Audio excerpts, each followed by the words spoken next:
Dad, మనం ఒకటి అనుకుంటే ఇంకొకటి జరిగింది. ఆ జానకిని ఎటువంటి పరిస్థితుల్లోనూ వదలకూడదు డాడ్. అవునమ్మా, ఎంతో తెలివిగా మనం చేసిన పనిని మనల్ని తిప్పికొట్టి బుక్ చేసింది. అసలు ఎవరికంటా పడకుండా మనం చేసిన పని తను ఎలా కనిపెట్టిందో అర్థం కావడం లేదు. అది మనిషి రూపంలో ఉన్న దెయ్యం డాడ్. దాన్ని కళ్ళు కప్పడం అంత ఈజీ కాదని ఇప్పుడే కదా అర్థమైంది. అందుకే అది ఎదురు పడితే చంపేయాలి. జానకి, ఈరోజు బర్త్డే పార్టీ బాగా జరిగింది కదా? అంత బానే జరిగిందిరా, కానీ చివర్లోనే పాపం భూమిని వాళ్ళ పెద్దమ్మ తిట్టకుండా ఉంటే ఇంకా బాగుండేది. ఏంటో జానకి, ఆవిడెప్పుడు ఎవరికీ అర్థం కాదు. అంతవరకు నవ్వుతూనే ఉంటుంది, అంతలోనే భద్రకాళిలా మారిపోతుంది. ఆవిడతో కూడా ఫ్రెండ్షిప్ చేయాలనుకున్నా, కానీ ఆవిడ కోపం చూసి అమ్మో, ఈ ఇంటి వైపు రావాలంటేనే జడుసుకునేలా చేసింది.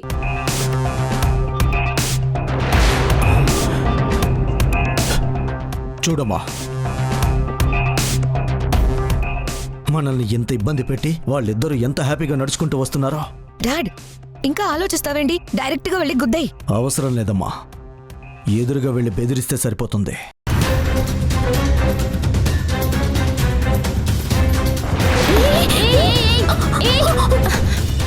చూసుకోరా,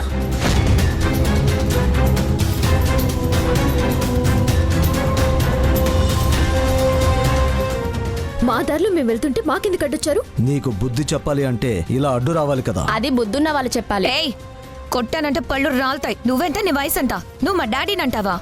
మీరు చేసే పనులు కరెక్ట్గా ఉంటే వాడు మిమ్మల్ని అనవలసిన అవసరం ఉండదు. ఏంటి, మా తప్పుల్ని ఎత్తి చూపించేంత పెద్దవాళ్ళయ్యారా మీరు? పెద్దరికం అనేది వయసుతో రాదు, బుద్ధితో వస్తుంది. ఏ వయసులో ఉన్న వాళ్ళైనా బుద్ధి తక్కువ పనులు చేస్తే బుద్ధి లేని వాళ్ళనే అంటారు. చేసిందంతా చేసి మమ్మల్ని అంటున్నావేంటి? మాకేం తెలీదు అనుకుంటున్నావా? మేమేది కనిపెట్టలేమని అనుకున్నావా? ఇంతకి మీరు కనిపెట్టిందేంటో కాస్త చెప్తారా? ఈ రోజు నువ్వు చేసిన పనిని మా రుద్రానికి చెప్పామనుకో, నీ పరిస్థితి ఏమవుతుందో అర్థమవుతుందా? అయినా వీళ్ళతో మాట్లాడేంటి డాడీ? వెంటనే వెళ్ళి మమ్మీకి చెప్దాం. రేపు ధర్మపీఠం ముందు నిలబెట్టి కొరడా దెబ్బలతో ఒళ్ళంతా వాతులు తేరేలా కొట్టాలి. అప్పుడు కానీ వీళ్ళకు బుద్ధి రాదు. అరే అరే, వీళ్ళిలా మాట్లాడుతుంటే మనకి భయం వేస్తుంది కదరా. అసలే కొరడా దెబ్బలంట. పాపం, వాళ్ళు తట్టుకోగలరో లేదో ఒకసారి అడుగుదామా? ఏంటి వెటకారంగా ఉందా? మేం మాట్లాడుతుంటే అంత నవ్వొస్తుందా? తప్పు మీరు చేసి తప్పు మాది అని చెప్తే నవ్వు రాకుండా ఇంకెలా ఉంటుంది? నువ్వు తెలివిగా మాట మారిస్తే తప్పించుకోగలను అనుకోకు. మేము ఈరోజు ఇంటి నుంచే క్యారెట్స్ తీసుకొని బయటకు వెళ్ళాం. అక్కడ మేము తిన్నాం. అది తిన్నాక అందరికీ చాలా తేడా చేసింది. ఇంట్లో వంట చేసింది నువ్వే కదా. భూమి నువ్వు కలిసే కదా అందరికీ భోజనాలు పెడతామని పెద్ద గొప్పగా చెప్పారు. మరి అదే ఫుడ్ తిన్న మాకు ఆరోగ్యం అలా అయిందంటే తప్పు మీదే అవుతుంది కదా. భూమికి ఎలాగో వంట నువ్వే నేర్పిస్తున్నావు కాబట్టి ఇదంతా నువ్వే చేసావని మమ్మీకి చెప్పాననుకో, మరుగుతున్న నూనె నీ ఒంటి మీద పోస్తుంది. స్తంభానికి కట్టి నిన్నెన్ని దెబ్బలు కొట్టిస్తుందో ఒక్కసారి ఊహించుకో. నువ్వు చెప్పిందంతా నిజం, కరెక్ట్గా ఇలాగే జరుగుతాయి. పోనీ ఇప్పుడు వెళ్ళి చెప్దామా? రేపు చెప్దామా? ఏంటి, శిక్ష అనుభవించాలని అంత సరదాగా ఉందా? శిక్ష పడుతుందన్నది నిజమే, కానీ అది మాకు కాదు, నీకు. మీకెప్పుడు కావాలంటే అప్పుడు చెప్తాను, నాకేం అభ్యంతరం లేదు. ఏంటి రివర్స్ డ్రామా? మా మమ్మీ దగ్గరకు వచ్చి మాట మారుద్దాం అనుకుంటున్నావా? మేము అది నిరూపించలేమని అనుకుంటున్నావా? నేనేం అనుకోవట్లేదు, మీరే పిచ్చి ఆవేశంలో నిజాలు మర్చిపోతున్నారు. అంటే ముందు నేను ఒక వీడియో చూపిస్తాను, అది చూశాక ఎవరు ఏం చేద్దామో అప్పుడు నిర్ణయించుకుందాం.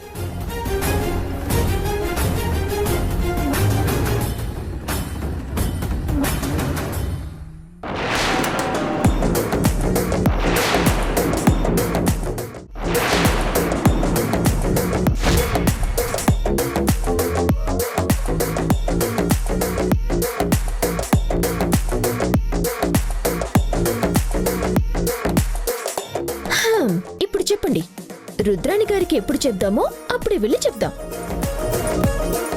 అసలే ధర్మపీఠం ముందు నిలబెట్టాలి, కొరడాలతో కొట్టించాలి. వేడివేడి నూనె ఒంటి మీద పొయ్యాలని కూడా చెప్పింది. అది నువ్వు మర్చిపోయావు.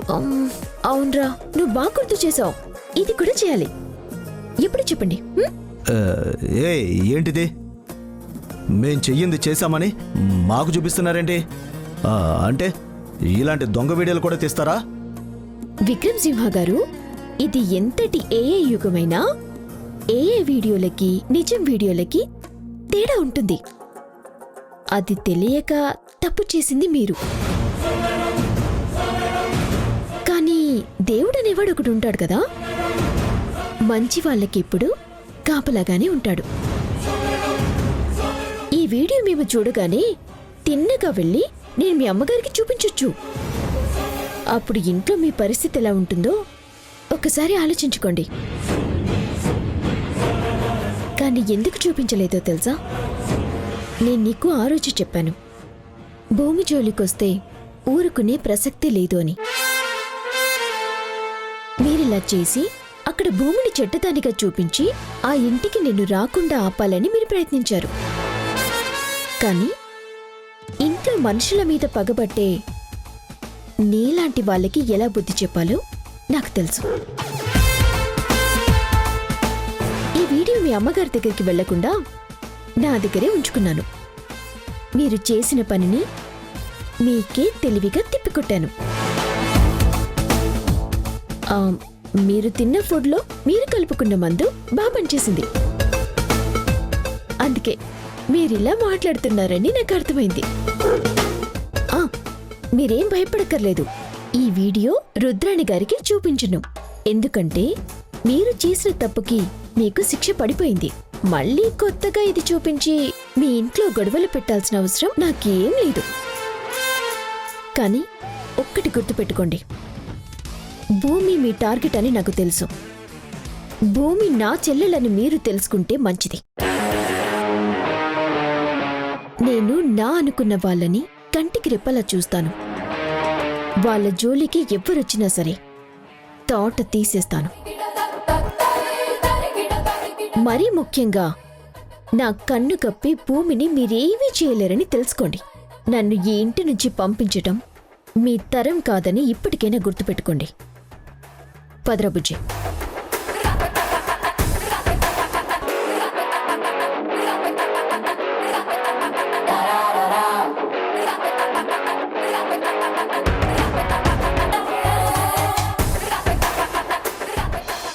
అబ్బా దేవుడా,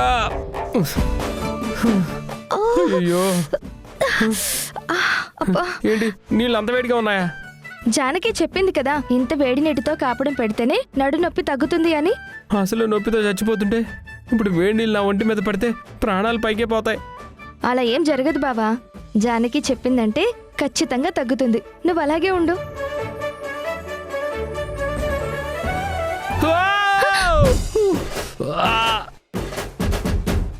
మెల్లగా మెల్లగా.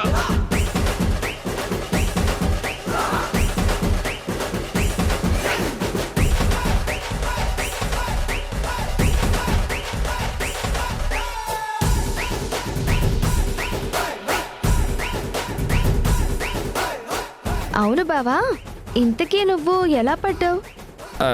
అంటే ఏంటి, ఇప్పుడు మళ్ళీ పడి చూపించమంటావా? అనుకోకుండా పడినందుకే నడుము పట్టేసింది.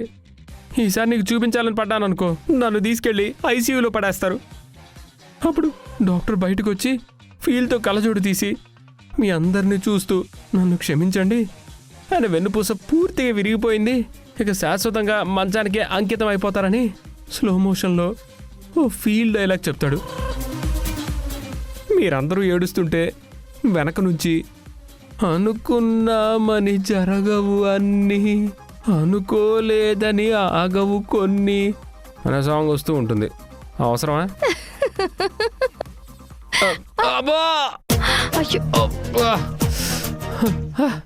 ఇందాక నుంచి నీ మొహం చూసి నేను బాధపడ్డాను. ఏంటి భూమి మళ్ళీ ఇలా అయిపోయింది. కానీ ఇప్పుడు నవ్వేవు చూడు, ఎంత బాగున్నావో తెలుసా? నువ్వు ఎప్పుడు ఇలా నవ్వుతూనే ఉండు, అందంగా ఉంటావు. అది సరే కానీ ఇంతకీ నువ్వెందుకు పడ్డావో చెప్పలేదు. మీ ఆడవాళ్ళు ఉన్నారే, దేన్నో అందరూ వదలరు కదా. అడిగింది ఎన్నిసార్లు అడుగుతున్నావు? నువ్వు సమాధానం చెప్పే వరకు నేను అడుగుతూనే ఉంటాను. సరే సరే చెప్తాను.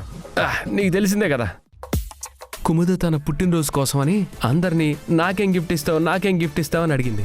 అవును. మరదలు అలా అడిగేసరికి ఏదో మంచి గిఫ్ట్ ఇవ్వాలి కదా అన్న ఐడియా వచ్చింది. కార్ ఇద్దాం అనుకున్నాను. అంటే ఎక్కడ యాక్సిడెంట్ చేస్తుందని భయం వేసి వద్దనుకున్నాను. కేక్ ఇద్దాం అనుకున్నాను. మావయ్య మంచి ఫ్లవర్ తెచ్చేసరికి సర్లే అని ఊరుకున్నాను. ఆస్తులు రాసి ఇచ్చేద్దాం అనుకున్నాను. అమ్మ తంతుందేమోనని భయపడి విరమించేసుకున్నాను. అందుకే కొత్తగా ఆలోచించాను, గొప్పగా చేశాను. తన కళ్ళల్లో ఆనందం చూశాను.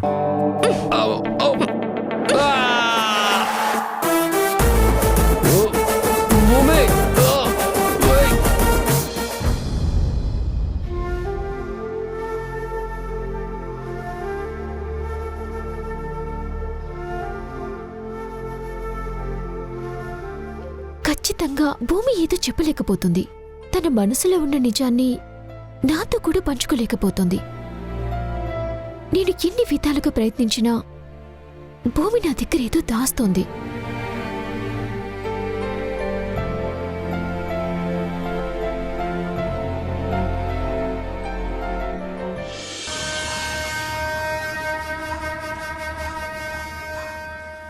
నాకు ఈ ఇంట్లో ప్రధాన శత్రువు నువ్వే. అలాంటి నిన్నే ఎంతో తెలివిగా అడ్డు తొలగించాను. కానీ నీ కూతురు భూమి విషయంలో ఒక నీడలాగా వెంటాడుతున్నావు. ఆ నీడని నువ్వే ఈ ఇంటికి పంపించావు. భూమి విషయంలో ఆ ఇంట్లో కుముద, విక్రమ్ సింహ ఇద్దరు తేడాగానే ఉన్నారు. కానీ అసలు భూమి ఏమనుకుంటుందో తెలిస్తే కానీ అసలు నేనేం చేయాలో నాకు తెలియటం లేదు.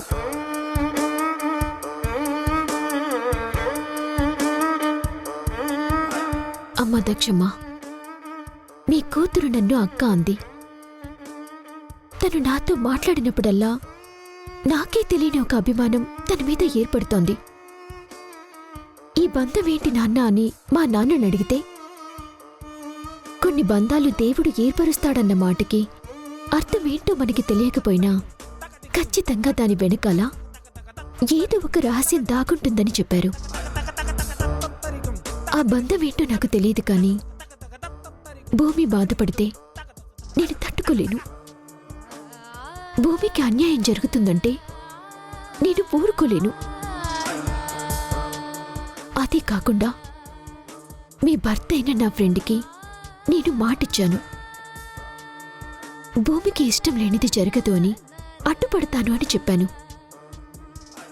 ఇప్పుడు భూమికి పెళ్లి చేస్తారు అన్నది ఆ ఇంట్లోనే కాదు, అందరికీ తెలిసిన మాట. అయినా అది భూమికి ఇష్టం ఉందా లేదా అన్నది మాత్రం తెలియటం లేదు. ఒక్కోసారి తన మాట ఒక్కోలా అర్థమవుతుంది. ఇంతలా ప్రాణంగా చూసుకుంటున్న నా దగ్గర కూడా తనేదో చెప్పలేక ఇబ్బంది పడుతుంది. నీ కూతురికి నువ్వే ధైర్యం ఇచ్చి నాతో చెప్పేలా చేయమ్మా. అప్పుడు తనకి ఎలాంటి సహాయం కావాలన్నా నేను చేయగలుగుతాను.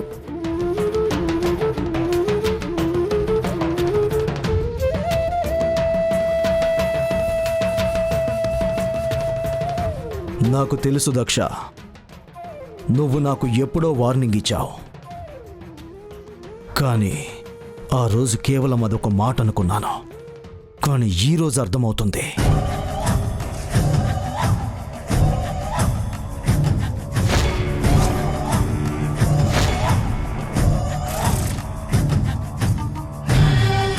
నువ్వు ఆత్మగా మారి ఆ జానకిలో దూరి నీ కూతుర్ని కాపాడుకోవాలని చూస్తున్నావా?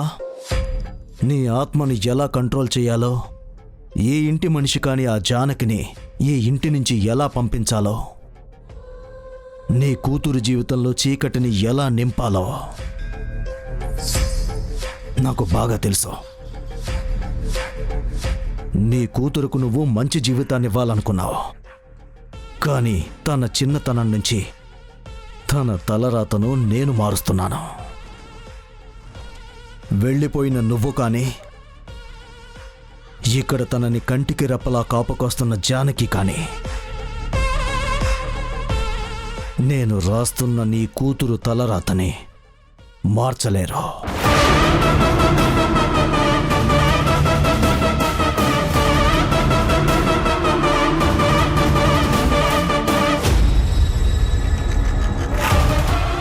రుద్ర, ఇంకా ఆలస్యం చేయకూడదనిపిస్తుంది. ఎంత తొందరగా వీలైతే అంత తొందరగా ఈ పెళ్లి జరిపించాలి. నాకు అదే అనిపిస్తోందమ్మా. ఆలస్యం చేసే కొద్దీ మనుషులు ఎలా మారుతారో తెలియడం లేదు. ప్రస్తుతానికైతే భూమి మనసులో ఎలాంటి నెగటివ్ థాట్ లేదనిపిస్తోంది. మమ్మీ, ఇదేంటమ్మా, ఎప్పుడూ లేంది ఇలాంటి పనులు నువ్వు చేస్తున్నావు? మమ్మీ, ఇంట్లో అందరూ హ్యాపీగా ఉంటే ఎవరి పనులు వాళ్ళే చేసుకుంటారులే అని నేను కూడా పట్టించుకోను. కానీ ఈరోజు నువ్వు అమ్మమ్మ ఎంత బాధగా ఉన్నారో నాకు తెలుసు. అందుకే నేను తీసుకొచ్చాను. ఈ రోజు అందరికీ ఏమైంది? అందరూ విచిత్రంగా ప్రవర్తిస్తున్నారు. అమ్మమ్మ, ఇప్పుడు నేను ఎలా మాట్లాడినా ఇక్కడ వచ్చే నష్టం ఏం లేదు. కానీ పొద్దున భూమి మాట్లాడింది చూడు, అది మాత్రం ఎవ్వరికీ నచ్చలేదు. భూమి అలా మాట్లాడొచ్చా చెప్పు? మమ్మీ ఎంత బాధపడింది, ఎంత భయపడింది. నేను ముందు నుంచి అనుకుంటూనే ఉన్నాను భూమి ఏదో ఒకరోజు ఇలాంటి ట్విస్ట్ ఇస్తుందని. అది కాదే, అసలు ఏం జరిగింది? అమ్మమ్మ, నువ్వు ఇంకేం మాట్లాడకు. ఇప్పుడు నువ్వు కొత్తగా సమర్థించుకోవాలనుకోకు. నీ పెంపకంలో పెరిగింది, నువ్వు చెప్పిందే వింటుంది, నీ మాట మీద నడుస్తుంది అని నువ్వు ఎంతో నమ్మకాన్ని పెంచుకున్నావు. కానీ ఏమైంది? నీ నమ్మకాన్ని కూడా వమ్ము చేసింది. ఇప్పుడేమైందని నువ్వు ఇలా మాట్లాడుతున్నావు? ఏంటి మమ్మీ, ఉదయం జరిగింది కల అనుకుంటున్నారా? జరగాల్సిందంతా జరిగిపోయింది, అవ్వాల్సిన గొడవ అంతా అయిపోయింది. మళ్ళీ ఏం పట్టినట్టు మీరిద్దరూ ఇలా మాట్లాడుతున్నారేంటి? మా సంగతి సరే, ఎవరికీ చెప్పకుండా నువ్వు మీ డాడీ ఎక్కడికెళ్లారు? ముందు అది చెప్పు.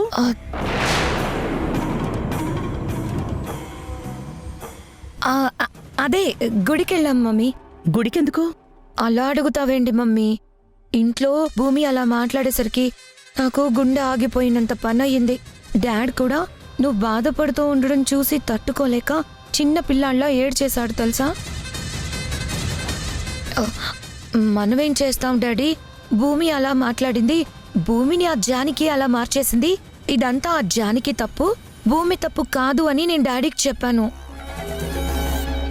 కానీ అప్పుడు డాడీ ఒక మాట అన్నారు, మనుషులు చేయలేనిది ఆ దైవం చేస్తాడమ్మా. మన ఊరు రాములవారు చాలా గొప్పవాడు, మనసారా కోరుకుంటే ఏ కోరికైనా తీరుస్తాడు అని.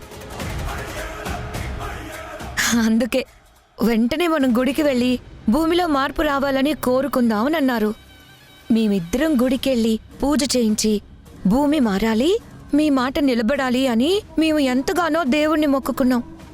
కానీ మార్చింది జానకి కాబట్టి ఆ రాముడు కూడా ఏమీ చేయలేడని ఇప్పుడు నాకు అనిపిస్తుంది. పర్వాలేదు, నీ మొర ఆ దేవుడు విన్నాడు. భూమి మారింది.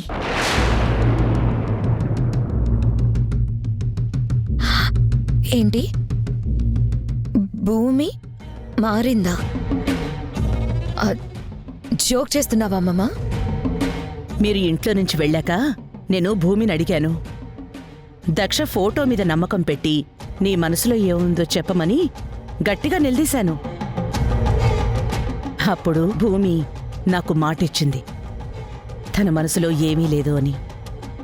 నేను నా చెల్లెలికిచ్చిన మాటనే నిలబెడతాను అని తను నా మీద ఒట్టేసి మరీ చెప్పింది.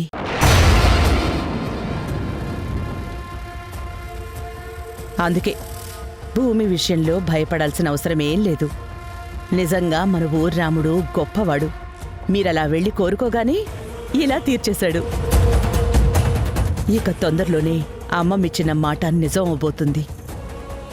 ఈ ఇంట్లో మంగళ వాయిద్యాలు మోగబోతున్నాయి. నిజంగా అలా జరిగిందా మమ్మీ? అదేంటమ్మా అంత షాక్ అవుతున్నావు? నువ్వు కోరుకుంది కూడా అదే కదా.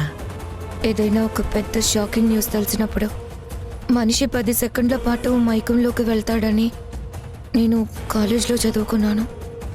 నా పరిస్థితి కూడా అంతే.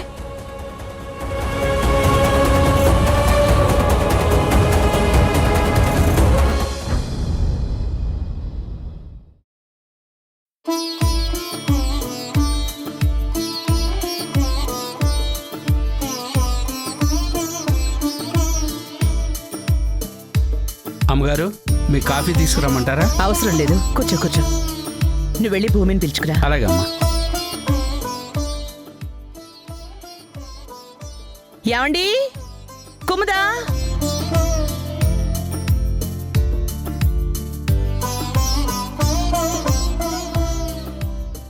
ఏంటి పెద్దమ్మా, రమ్మని పిలిచారంట? ఎల్లుండి మీ అమ్మ పుట్టినరోజు.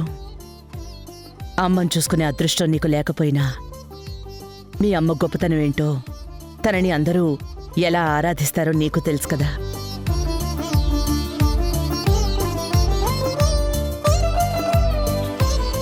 తన పుట్టినరోజు అంటే ఈ చుట్టుపక్కల గ్రామాల వాళ్ళకి ఒక పెద్ద పండగ లాంటిది. రంగయ్య, ఎల్లుండి దక్ష పుట్టినరోజు నాడు అన్ని ఊళ్ళో వాళ్ళందరికీ గుళ్ళోనే భోజనాలని, ప్రతి ఊళ్ళో చాటింపు వేయించమని ప్రెసిడెంట్ గారికి చెప్పు. అలాగేనమ్మా. ఉమ్. అమ్మ గురించి మీరందరూ చెబుతూ ఉంటే నాకు చాలా బాగుంది పెద్దమ్మా. కానీ తనని చూసే అదృష్టం లేని దురదృష్టవంతురాల్ని నేను.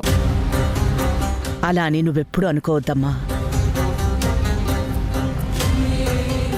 భగవంతుడు కొంతమందికి కొన్ని రాతలు రాస్తాడు. ఆ రాత నుంచి ఎవ్వరం తప్పించుకోలేం. నీకు తల్లి లేదు అన్న బాధ ఉంటుంది, కానీ ఇంట్లో అందరూ నిన్ను కంటికి రెప్పలా చూసుకుంటారు. అందులో ఎలాంటి డౌటు లేదు కదా.